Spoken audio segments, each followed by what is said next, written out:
जब ज्यूस के ऊपर शिंडलर्स लिस्ट बनाई गई तो उनको बहुत सारा मटेरियल अवेलेबल था।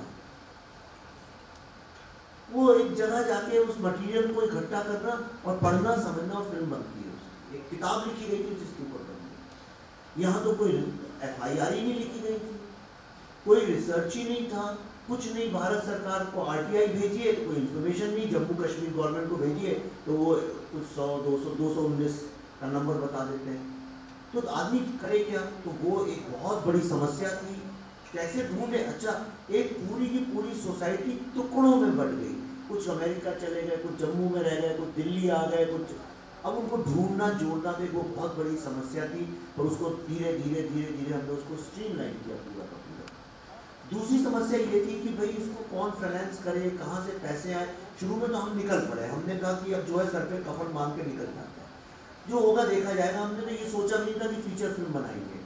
हम तो जो बने, डॉक्यूमेंट्री बने, वेब सीरीज बने, कुछ नहीं होगा तो हमने ये सोचा था कि चलो यूट्यूब में डाल दें। मैंने पल्लवी से एक बार बोला था, मैंने कहा वर्स कम टू वर्स, मैं एक किताब लिख दूंगा। तो हमारे एक, अच्छा यही मैं अगर बोलता, देखिए कितनी आसान, आपको मैं देखिए कितना बड़ी हमारे कंट्री में हिपोक्रेसी है। अगर मैं किसी भी से भी बोलता कि मैं एक फिल्म बना रहा हूँ, हमने 700 लोगों का इंटरव्यू किया से फॉर एग्जाम्पल, और मैं कहता 700 तो छोड़िए, मैं कहता मैं कुछ 8-10 कश्मीरी मुस्लिम लोगों का रियल इंटरव्यू कर रहा हूँ और उनके इंटरव्यू पे बेस्ड एक फिल्म बनाना चाहता हूँ, कैसे आर्मी ने इन लोगों को सप्रेस किया और ऑप्रेस किया। आप यकीन करिए, ना हमें मेहनत करनी पड़ती, ना हमको कोई स्ट्रगल करना पड़ता, स्टार्स भी आ जाते, पैसा भी आ जाता, मार्केटिंग भी हो जाती, सब कुछ हो जाता और शायद हम भी बहुत पैसे कमा लेते, पर हमने वो रास्ता ही नहीं चुना, क्योंकि हम फिल्म बनाने के लिए नहीं है। फिल्मों से, बॉलीवुड हॉलीवुड से तो मैंने 2010 में रिजाइन कर दिया। देवेंद्र मेरे को तब से जानते, इनसे मेरा बड़ा प्रेम का भी रिश्ता, और जब हम कोई नहीं जानता था मुझे, तब ये मुझे जानते, तो इसलिए गवाह है, इसलिए मैं बोल रहा हूँ, कोई ये ना सोचे मैं आज बोल रहा हूँ ये बात। तो मैंने तो ये तय ही कर लिया था कि मेरे को ये सब में पढ़ने की, मैं भारत की जो कहानियां कोई भी बताने में डरता है वो कहानी में बताऊंगा।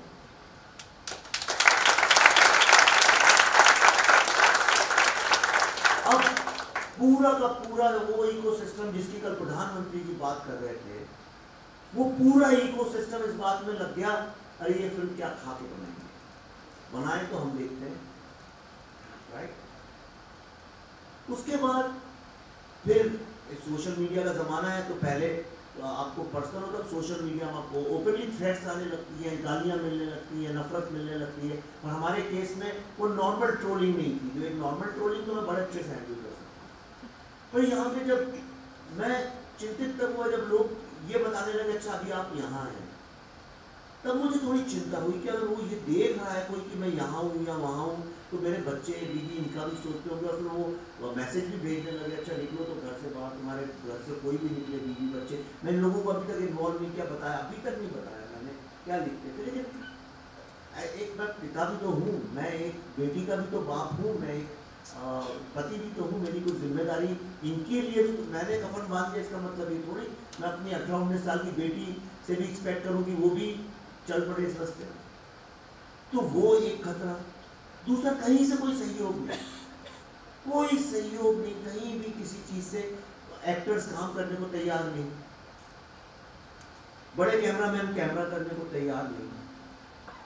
तो हमने सब अपना इंडिजिनस इकट्ठा किया, हमने उन लोगों को पकड़ा जो कुछ भी नहीं थे। आज जो कैमरामैन की इतनी तारीफ पूरे विश्व में हो रही है, उसको तो काम ही नहीं था, कोई काम था ही नहीं उसका। वो यंग मराठी लड़का था, हमने कहा चलो कुछ नहीं किया ना, हमारे साथ काम करो।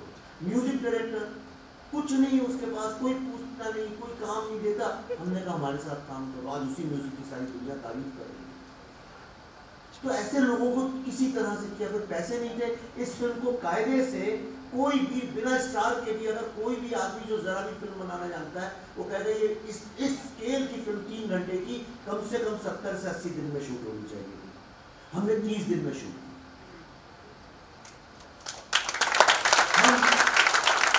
हमने कश्मीर गए, कश्मीर में हमने सोचा कि चलो कश्मीर आए तो यहाँ के लोगों को भी तो समझे, ऐसा नहीं है भाई हैं तो अपने बच्चे, है तो अपने देश में रह तो रहे हैं, वहाँ पे ब्रेन वॉश्ड हैं, इस्लामिस्ट हो गए, जो भी हो गए, चलो उनसे बातचीत तो करें, देखें क्या होता है। उनको हमने खाने पे बुलाया, हमारे साथ बैठे, उनमें एक लड़की भी थी वहाँ की जो कि बहुत अच्छी थी, जो अपने को मानती थी कि मैं भारतीय हूँ, ये मुस्लिम लड़की, पर वो उसको ऐसा नहीं था कि ये अलग है। वो बातचीत में वहाँ हर कोई बोलता है इंडिया, ऐसे यूज़ करते हैं। पर अगर आप थोड़े से संवेदनशील हैं, थोड़ा आप कॉम्प्रोमाइज़ करें तो आपको समझ में आएगा क्यों बोलते हैं, क्योंकि सब 1990 के बाद पैदा हुए हैं। इनको बताया ही नहीं गया कि भारत और कश्मीर का क्या रिश्ता है। तो उसके खिलाफ सब हो गए। अगले दिन उसको 4-5 दिन के लिए भागना पड़ा छोड़ के शुरू। फिर मेरे ऊपर फतवा इशू कर दिया। अब फतवा इशू करने का मतलब है दोबारा कश्मीर भी नहीं जा सकता हूँ, और यहाँ पे भी सोच सोच के चलना पड़ता है, क्या करें क्या नहीं करें। फिर मार्केटिंग कैसे करें, डिस्ट्रीब्यूट, आपने तो अपनी आंखों से देखा है।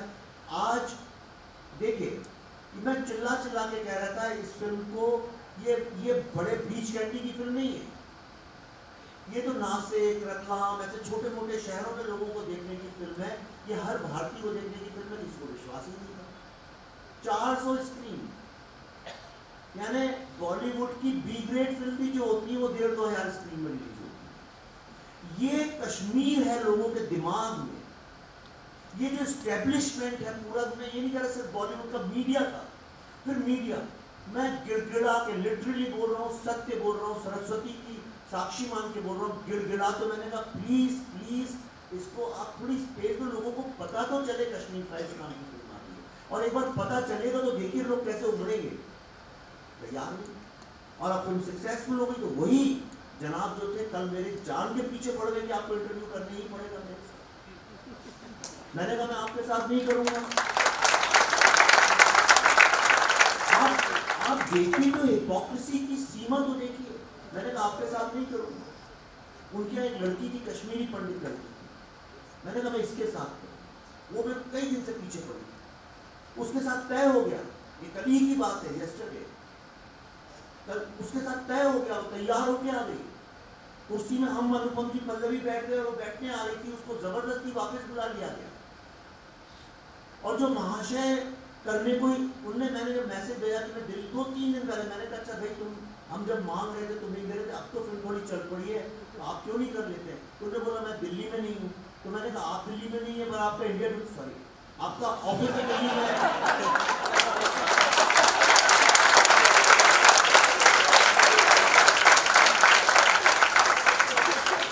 और मैं ऐसे नहीं बोल रहा हूँ, सारा व्हाट्सएप है। मैंने कहा आपका स्टूडियो तो दिल्ली में, वो तो नहीं भागा जा रहा है कहीं। तो उन्होंने जवाब ही नहीं दिया, उसके बाद जवाब ही नहीं दिया।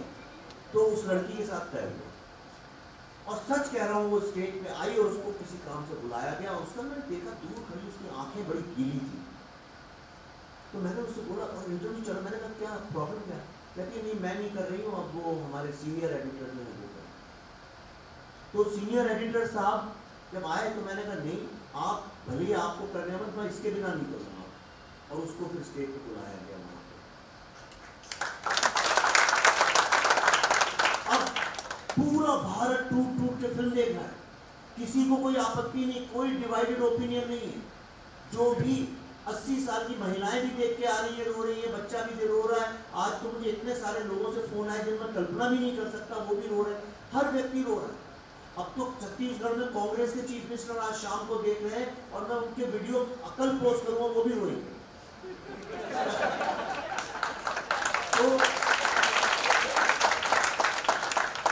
तो रो सब रहे हैं जो सिनेमा के अंदर फिल्म देख रहे हैं और समझ रहे हैं कि हमने शिव और सरस्वती की भूमि के साथ क्या कर दिया, वो फिल्म देख के रो रहे हैं। और जो फिल्म नहीं देख रहे हैं वो बाहर बैठ कर रो रहे हैं। वो इस बात पे रो रहे हैं कि लोग फिल्म क्यों देख। तो ये जो समस्या है ये पूरा, तो फिर आए हमसे इंटरव्यू कर रहे, तो कहने लगे there is a divided opinion. मैंने कहा देखिए एक सेकंड, सबसे पहले तो ये तय करें there is no divided opinion, आप ओपिनियन डिवाइड करें। इतने साल से आप लोग झूठ बोलते हैं, कहते आपके अगेंस्ट कुछ लोग क्यों हैं? मैंने कहा इसलिए है कि जो झूठ की दुकानें आपने 32 साल से खोली है। मैं आपको एक बात बताऊं, कश्मीर एक पॉलिटिकल समस्या नहीं है, कश्मीर एक कमर्शियल समस्या है, कश्मीर एक व्यवसाय है, कश्मीर एक धंधा है। ये टेररिज्म का धंधा है, ये इंटेलेक्चुअल टेररिज्म का धंधा है, ये अर्बन नक्सलिज्म का धंधा है, ये इंटरनेशनल धंधा है। जैसे पैलेस्टाइन उसी तरह से ये भी धंधा है। और इस फिल्म ने उस धंधे को पूरी तरह से बंद करना तय कर लिया है, इसलिए ये लोग परेशान। इसी का विवेक जी धागा पकड़कर आपने कश्मीर को 370 अनुच्छेद के पहले भी देखा है, 370 अनुच्छेद आज जाने के बाद भी देखा है, कई आपने वहाँ पे एक्सप्लोरेशन किए, तो क्या फ़र्क महसूस होता है और इसका आगे चल के ये पूरे डायलॉग में क्या इसकी का योगदान है? देखिए, जब किसी को पैरालिसिस हो जाता है तो दो बातें होती है। मैं डॉक्टरों ने मुझे बताया, अगर आप में इच्छा शक्ति है, अगर आपकी स्पिरिट है कि मैं फिर से चलूं, तो आप धीरे धीरे धीरे रिकवरी बहुत स्लो होती है, पर अल्टीमेटली लोग चलने लगते हैं। और अगर अंदर इच्छा शक्ति नहीं हो तो आप वेजिटेबल बने पैरालिसिस में पड़े रहते, कोमा में। चलिए मान लीजिए कश्मीर का जो भी हुआ, पर 60-70 साल से कोई इच्छा शक्ति ही नहीं थी उसके लिए कुछ करने की, तो वो एक पैरालाइज्ड वेजिटेबल की तरह पड़ा था। भारत के लोग भी भूल गए थे। हमें तो ये भी नहीं समझ में आता था कि अफगानी जुबान अलग है और कश्मीरी अलग है। हम तो हर किसी को जो ऊपर का था मानने लगे थे कि कश्मीरी। तो अब 370 हटाने के बाद एक बात तो तय है, आज होम मिनिस्टर जी से मिलकर पल्लवी से पूछे, बड़ा अच्छा उनने जो बातें बताई कि किस तरह से कश्मीर का एक मैप है, विजन, वो लंबा रास्ता है, लेकिन इच्छा शक्ति इतनी प्रबल है कि मैं आपको गारंटी करता हूं कि कश्मीर उठ के चलेगा और भारत से ज्यादा।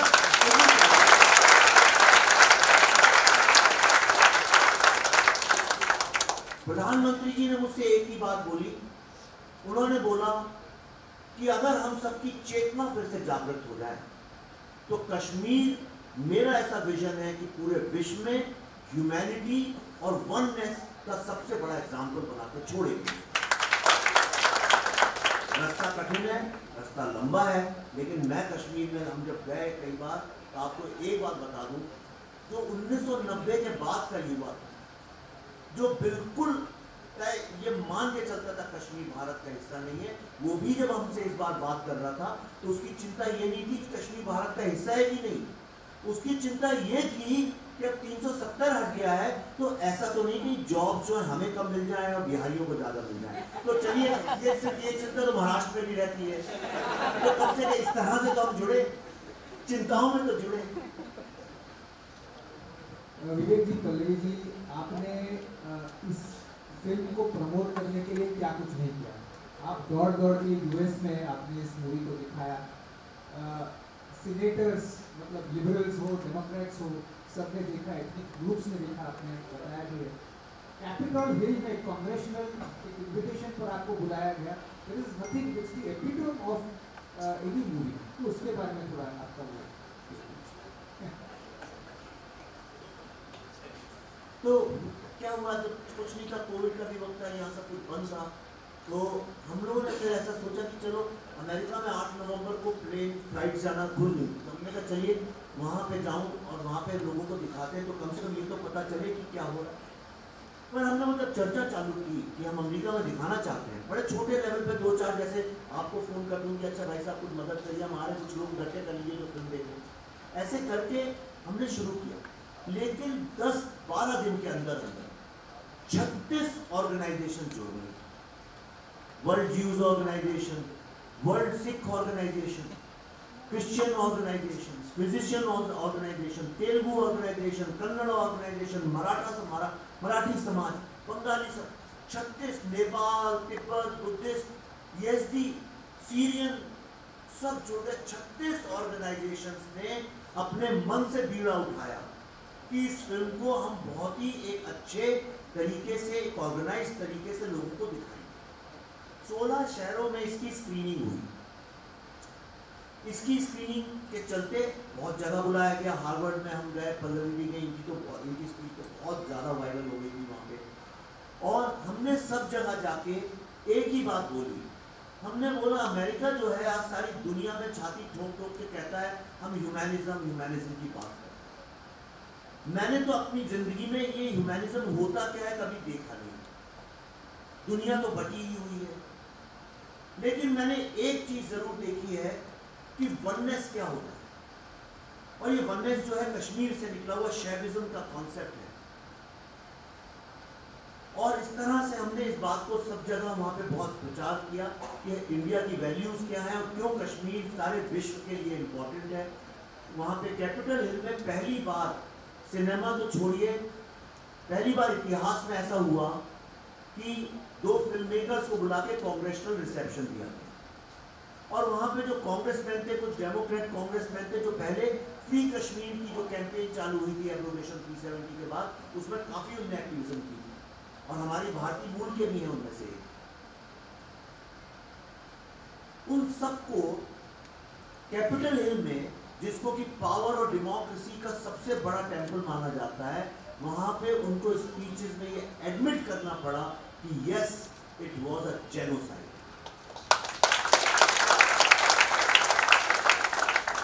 आज ये सबसे ज्यादा रिव्यूड फिल्म है और सबसे ज्यादा इसके रिव्यूज जो पाकिस्तान से आए, शायद आपको पता है। हर पाकिस्तानी रिव्यूअर ने एक्सोडस वर्ड नहीं, जेनोसाइड वर्ड यूज। आज जितना भी मीडिया जो गाली भी देता है मीडिया, वो भी जेनोसाइड लिख रहा है एक्सोडस में। तो ये एक उसका बड़ी ताकत मिली। दूसरा, जब मैं पिछली बार गया था हम लोग 2019 में, तो वहां मैंने देखा टाइम स्क्वायर वर्ल्ड की सबसे प्रेस्टिजियस, सबसे महंगी और सबसे ज्यादा प्रतिष्ठित एक साइट है। वहां अगर आपका ऐड लग गया मतलब आप दुनिया में टॉप पे आपकी न्यूज। तो मैंने जब गया रात को, मैंने वहां देखा कि वहां पे फ्री कश्मीर की होर्डिंग लगी और उसको लगाने में पाकिस्तानी ही लोग थे मोस्टली और जो पीओके के लोग थे, पर उसमें बहुत तादाद में हमारे हमारे हिंदू, भारतीय हिंदू लोगों के बच्चों ने भी काम किया था। उन्हें भी चंदा दिया था पैसे करने के लिए, और वो भी वहां पे झंडे पकड़ पकड़ के कहते फ्री कश्मीर। जिनके माँ बाप सुबह शाम पूजा करते उनके बच्चे ही थे। और उस दिन मेरे दिमाग में एक आया कि मुझे बाद में पल्लवी ने बताया कि अमेरिका में आज तक किसी ने कश्मीर का पूरा नक्शा नहीं देखा, वहां आधा भी था। ये फिल्म देखने के बाद अमेरिका में लोगों ने, जैसे आप मेरी बात सुन रहे हैं, लोगों ने अपनी स्वेच्छा से $20, $100, $1000 जिसके जितना सामर्थ्य इकट्ठे कर करके इस साल 26 जनवरी को कश्मीर फाइल्स के साथ कश्मीर के पूरा नक्शा लगाया और 2 दिन तक वो, और 26 जनवरी और 27 जनवरी 2 दिन तक पूरे टाइम वहां पे भारत कश्मीर का पूरा नक्शा कश्मीर फाइल्स के नाम से लोगों के सहयोग से चलता है। और उसके बाद में आपको जो सबसे बड़ी विजय है, जो सक्सेस, ये आप सबकी भी विजय है। कई बार आपने देखा होगा ये लोग आते हैं और कहते हैं कि अमेरिका की स्टेट ने इंडिया के लिए ये साइटेशन दिया है कि इंडिया में तो फैशिस्ट गवर्नमेंट है। हिंदू जो लोग हैं वो सैफरन टेरर के लिए उठा लाते हैं कहीं से ये लोग, ये उसके लिए लॉबिंग करते हैं, एक्टिविज्म करते हैं, लोगों को वाइन पिलाते हैं, सब करते हैं, सेनेटर्स को पैसे देते हैं, कांग्रेसमैन को लॉबिंग अमेरिका में अलाउड है, डॉलर देने कर करा के ऐसा मैन्युपुलेट स्कीम करके कहीं से निकलवाए। हमें नहीं पता था, लेकिन जो रोड आइलैंड एक बहुत ही डेमोक्रेट, सेकुलर, प्रोग्रेसिव, लिबरल जगह है, जितनी भी डेफिनेशंस लेफ्ट और इन लोगों की होती है सब है, भरा पड़ा है, हर सर्व गुण संपन्न है। और जो डेमोक्रेट प्रेसिडेंट्स होते हैं वहीं से अपनी कैंपेन चालू करते हैं। तो अभी 2-4 दिन पहले डॉक्टर सुरेंद्र कौर, जो ग्लोबल कश्मीरी पंडित डायस्पोरा के फाउंडर है, वो आए तो रोड आइलैंड की जो, जिसको विधानसभा हमारे बोलते हैं, वहाँ हाउस ऑफ रिप्रेजेंटेटिव बोलते हैं, वहां से ये एक सर्टिफिकेट लाए, पल्लवी जी आपको पढ़ के बताएंगे। और ये शांति से सुनिए, ध्यान दीजिए कि ये कोई भारत की स्टेट नहीं कर रही है, ये अमेरिकन स्टेट है।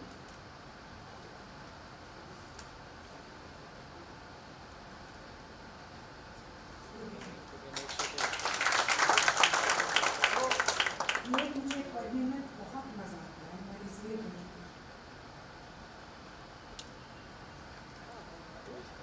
State of Rhode Island gets a citation.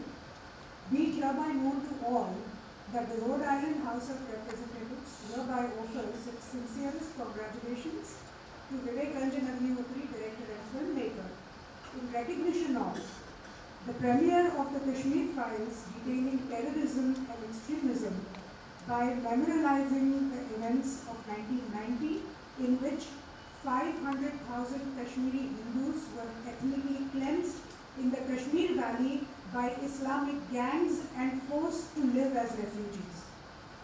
And this is signed by the Speaker of the House, Joseph Shekarchi, Christopher Blaise Jewski, Majority Leader, और Blake Philippe, Minority Leader.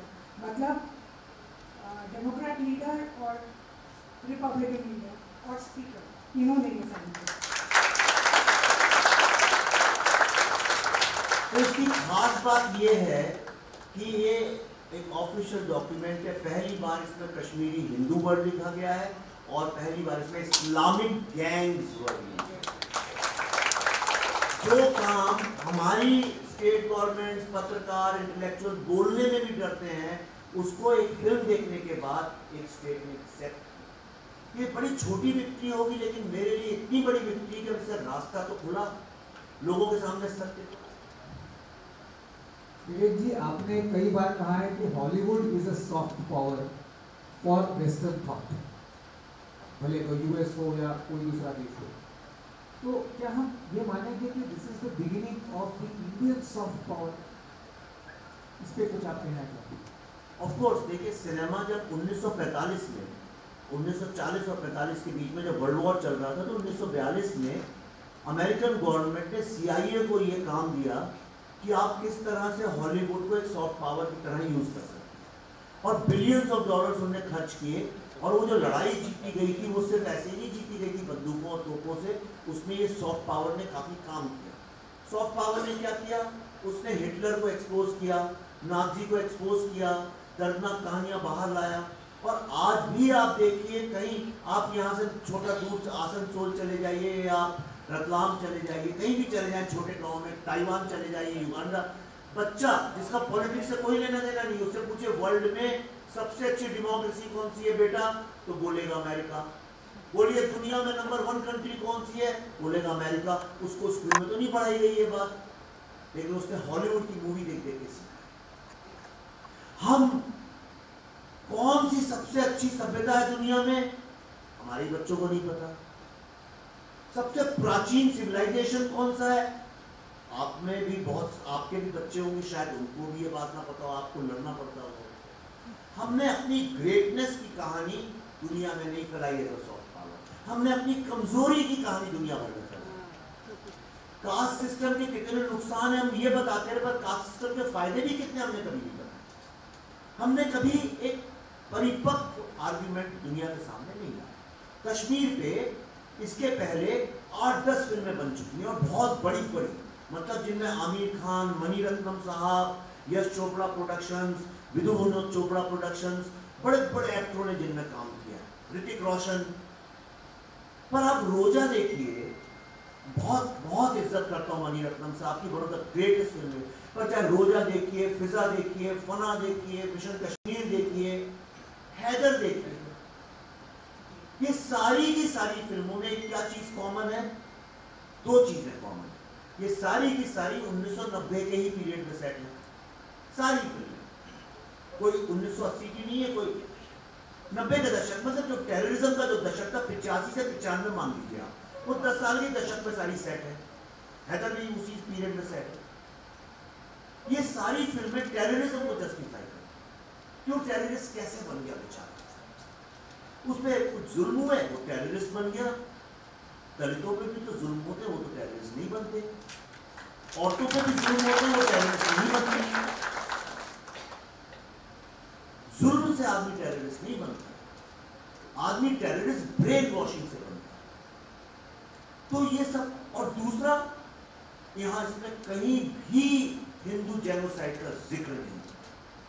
दूसरा, इन फिल्मों ने जो सबसे बड़ा एक पाप किया, आप कल्पना नहीं करेंगे, मार्टन टेम्पल पूरे विश्व में अपने आर्किटेक्चर की, आप चलिए धर्म नहीं मानते, आप उसके साथ देवी देवता नहीं जोड़ना, छोड़ दीजिए, आर्किटेक्चर तो मानते हैं। भारत की महान आर्किटेक्चर का प्रतीक था मार्टन टेम्पल, पूरे विश्व में लिखा गया उसके बारे में। उसको ध्वस्त तो कर दिया था, पर तब भी ध्वस्त होने के बाद भी उसको मार्टन टेम्पल तो सब बोलते थे, कश्मीर के लोग भी वही बोलते थे। लेकिन फिर हैदर की शूटिंग हुई और मैंने अभी जब शूटिंग कर रहे थे अपने लड़कों से मैंने बोला कि मैं मार्टन टेम्पल में शूट करना चाहता हूँ, उसकी परमिशन चाहिए। तो कहने सर ये कहाँ है? तो मैंने उसको नक्शा भेजा, ये जो गूगल मैप भेजा मैंने, कहता अरे वो शैतान की गुफा। उस फिल्म के कारण मार्टन टेम्पल का नाम आज कश्मीर में बदल गया है, उसको शैतान की गुफा के नाम से जाना जाता है, उसे मार्टन टेम्पल के नाम से नहीं जाता। ये प्रॉब्लम हुआ। तब मैं हम पहले भी जब जा रहे थे हम प्रधानमंत्री जी से मिले और मैंने उनसे बोला मैं इस फिल्म को as a soft power use करना चाहता हूँ।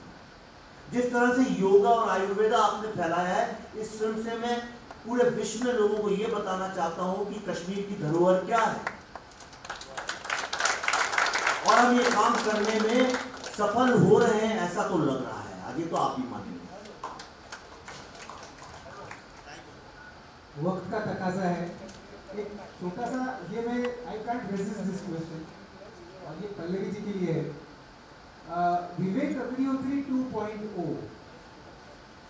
ये एक समीकरण आपने कहीं बोला है, तो पल्लवी जी ने तो विवेक अग्निहोत्री 1.0 देखा होगा, 1.5 देखा होगा, तो ये क्या ट्रांसफॉर्मेशन है मैडम 1 से लेकर 2.0 तक, क्या ट्रांसफॉर्मेशन?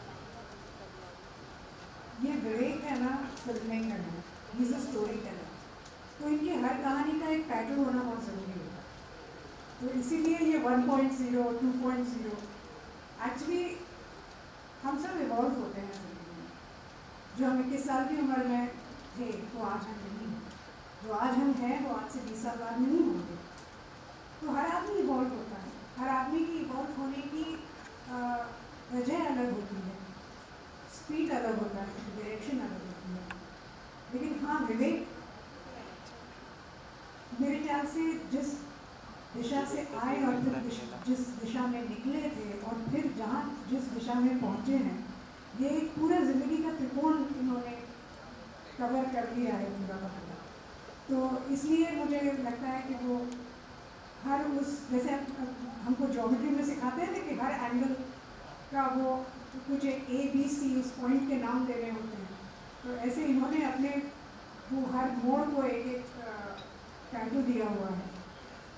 बट आई थिंक मुझे कहीं पता था कि वो हर चीज़ का सर्कल कंप्लीट होता है, we all come back 360 degrees. तो अभी 3.0 भी इनका बाकी है। दो फाइलें तो खुली है, 2 फाइलें तो खुली हैं, धीरे धीरे और कितनी फाइलें खोलनी बाकी है? मैं अभी 1-2 प्रोजेक्ट्स पे काम कर रहा हूँ। एक तो भारत की गरिमा को विश्व तक पहुँचाने के प्रोजेक्ट पे काम कर रहा हूँ, बहुत जल्दी यानी इसी साल कर रहा हूँ। मेरा ऐसा इरादा है ताकि लोगों को पता चले कि भारत का सामर्थ्य क्या है। उसके बाद एक बहुत बड़ा प्रोजेक्ट हम कर रहे हैं, बहुत बड़ी मिथ्या जो फैली है उसको क्लियर करने का प्रोजेक्ट कर रहे हैं। और जैसा ये पल्लवी ने पकड़ा, पर आपने पढ़ा भी होगा मेरा टिकट। इसके बाद मैं इंडियन स्पिरिचुअलिटी क्या है, मैं फिल्म से ज़्यादा पूरे विश्व में भ्रमण करके सारे यूनिवर्सिटीज में जाके जो यंग बच्चे हैं उनको समझाना चाहता हूँ कि जितना ज़रूरी क्वांटम फिजिक्स है, जितना ज़रूरी बाकी चीज़ें ज़िंदगी में, उससे कहीं ज़्यादा ज़रूरी स्पिरिचुअलिटी क्या होती है, इंडियन स्पिरिचुअलिटी क्या होती है।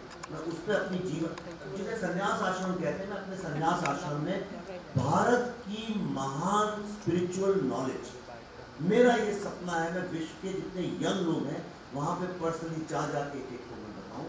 मैं स्वामी विवेकानंद जी का बहुत बड़ा भक्त हूँ और मैं जो कार्य वो छोड़ गए थे, उन्होंने कहा था मुझे